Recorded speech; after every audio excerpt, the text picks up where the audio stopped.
Take two. Take two. It's like Chrome just shut down on us. So once again, good morning.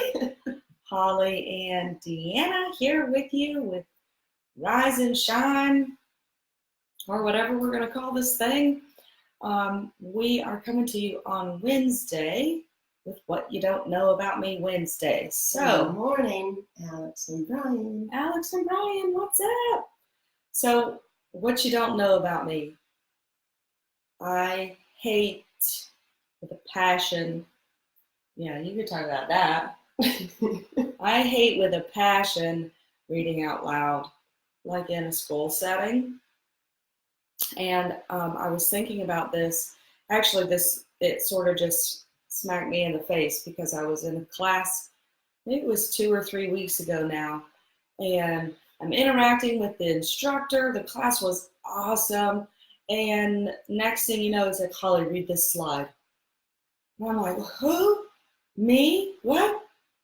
I'm like, okay. And I turn around and I like read the screen, and then I realize I'm sweating. I'm shaking. And I'm like, why does that make me so uncomfortable? And I started thinking about it even more. And I can remember, and this probably happened even before high school, but I can remember sitting in earth science or some sort of science class, the teacher calling on me. I'm feeling, awkward, not really sure where we're at. Okay, you look down, you just start reading. And I think I read like orgasm instead of organism. And that A Freudian slip. Oh Lord, and the whole class is laughing, and I realize they're laughing at me and not with me because I didn't make a joke. And then I'm like, what is it? Why is it so funny? And I look down, I'm like, okay, yeah, didn't mean to say that. And I could probably come up with 100 other examples where, you're completely embarrassed, but you sort of just have to roll with it. So I don't know that it's necessarily reading out loud, but just being asked to do something and being, sort of caught off guard, not expecting that, you're going to be the next person in class or in a training to have to read something. And I really hate it. But that's life, so it happens.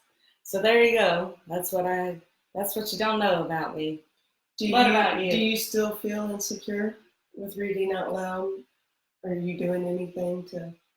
Well, yeah. So Haley and I, since school has started, I lay down with her in the evening and we read for 15 or 20 minutes. And so it's funny because even reading with her, I still find myself like reading a word and it's not really that word. There's dyslexia for you. Maybe that's something else. I am definitely dyslexic. But no, I just think that it's really in that classroom setting when you're caught off guard and it's like, hey, read this. And you're like, God, I hope there's another Holly in here. Oh, nope, you're looking at me. Okay, what is it that you want me to read? Yeah, I probably experience a little anxiety when I'm put on the spot too, and I have to read out loud if I'm not prepared. I think that's public speaking, and that's it's a huge fear for a lot of people. I don't mind public speaking. It's just the reading. Yeah, it's just I guess because I know that I'm dyslexic and that my brain will probably play some tricks on me. Yeah. And so it's more of that, like, read this word for word. And not that anybody says read it word for word, but that's what they're intending when they say read this paragraph or read this slide, is that if I switch something up. Yeah, dyslexia is definitely something that's been present. Holly's one of those where you say, go right, and I turn left. And I'm like, no, your other right. And say, oh, okay. And so every time we're talking about direction, you have to point when you say that way. Yeah, okay, got this way, come on. So it's interesting. But or like right, left, straight, just turn this way. Yeah. All right, you run.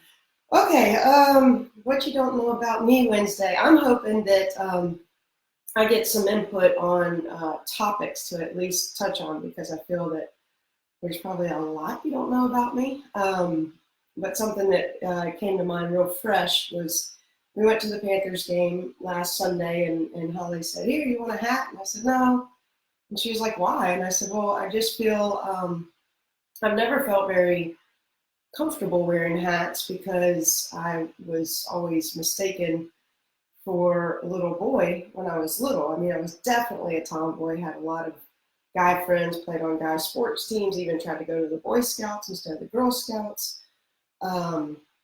And, you know, it was when it was time to cut my hair, I would say, "Mom, can it, you know, I want my hair cut to look like Joey's or Josh's." And then she would get out her scissors and cut my hair into a bowl haircut or a mullet or something awesome that I'm sure I was rocking back then and might come back into style someday. But I just felt that wearing hats just made me look more like a boy, and I guess, still have some insecurity about that. Well, I'm surprised that you'd even have insecurities about it since you asked for the boy's haircut, which just means it was a short bob, or I don't know what a short bob was. I just long hair would get my face, and I couldn't play all my sports and stuff. So I wanted short haircuts. My mom has a short haircut. But yeah, I think it was more of the just being mistaken and teased. Yeah, and I mean, I would. What a cute little boy. Well, yeah, I did get compliments. But I would go into the girls' bathroom, and you know, they would say, "What are you doing in here?" And, you know, so it wasn't until middle school that I started growing out my hair. It was never big chested, so I didn't have a lot of, you know, obvious reasons that people would, you know, recognize. But yeah, so I started growing out my hair in middle school, and that was a very interesting mullet stage. I'll be happy to post some pictures later of these awesome hairdos I rocked. But so I started growing it out in middle school, so that by high school I had really long, beautiful hair. I don't think I've ever been mistaken. Ever again. Yeah. Good morning, Mandy and Margaret, Paige, John, Joseph, Mike, Carol. Wow, so many people. We are loving this. We are loving that you all are joining us bright and early in the morning. We're going to keep this less than 8 minutes. So thank you for logging on. We want to take a minute. Today is day 11 of our journey through this miracle morning, but it's also September 11th. So we wanted to take a minute to just thank and appreciate and honor and remember all those that, you know, I guess, passed away and or families that are directly, you know, impacted by the 9/11. Yeah, volunteerism and the workers there, and just all the heroes that helped our country when it was in need. So thank you for everybody that was a part of that. And I know we'll probably all have somebody that we know that has passed away as a result from their participation or presence at 9/11. So yeah, a day to remember. Yeah.